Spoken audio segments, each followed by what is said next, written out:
Assalamualaikum warahmatullahi wabarakatuh. Selamat pagi anak-anak. Hari ini kita akan belajar lagi yaitu tema 1, subtema 1 dengan muatan pelajaran SPDP. Yang akan kita pelajari hari ini adalah tentang karya seni patung. Anak-anak pasti sudah tahu ya apa itu patung. Patung adalah karya seni 3 dimensi yang meniru bentuk manusia, hewan, tumbuhan, ataupun benda yang dibuat menggunakan teknik tertentu. Nah, ini adalah salah satu contoh patung. Fungsi dari patung sendiri adalah yang pertama, sarana ibadah untuk agama tertentu. Biasanya patung itu ada di agama Hindu dan Buddha. Agama Hindu dan Buddha kan banyak candinya. Di candi itu juga banyak patung. Yang kedua, mengenang jasa pahlawan atau peristiwa bersejarah suatu bangsa. Anak-anak pasti tahu kita sering sekali menemui patung pahlawan. Nah, itu adalah untuk mengenang jasa pahlawan. Selanjutnya, sebagai pelengkap konstruksi bangunan.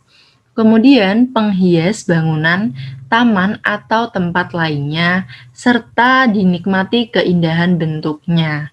Jadi, patung juga itu bisa buat pajangan atau hiasan biar lebih estetik, gitu. Patung Nusantara salah satunya terbuat dari tanah liat. Patung-patung tersebut sangat diminati baik oleh wisatawan lokal maupun mancanegara.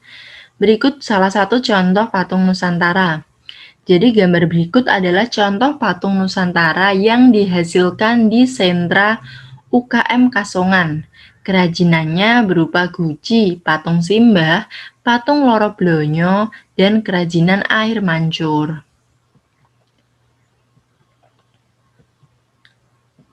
Nah, proses pembuatan patung Nusantara yang dari tanah liat, pembuatannya itu dapat dilakukan dengan teknik cetak tekan maupun ukir.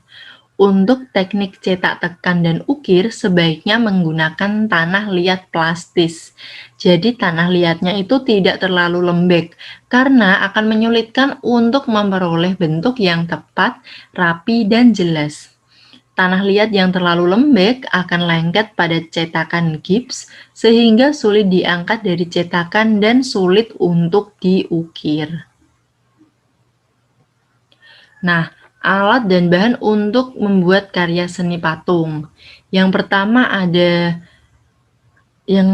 kita membutuhkan alat dan bahan yang sesuai, kemudian alat yang biasa digunakan berupa bucir, kemudian meja putar, cetakan, palu dan pahat, serta amplas.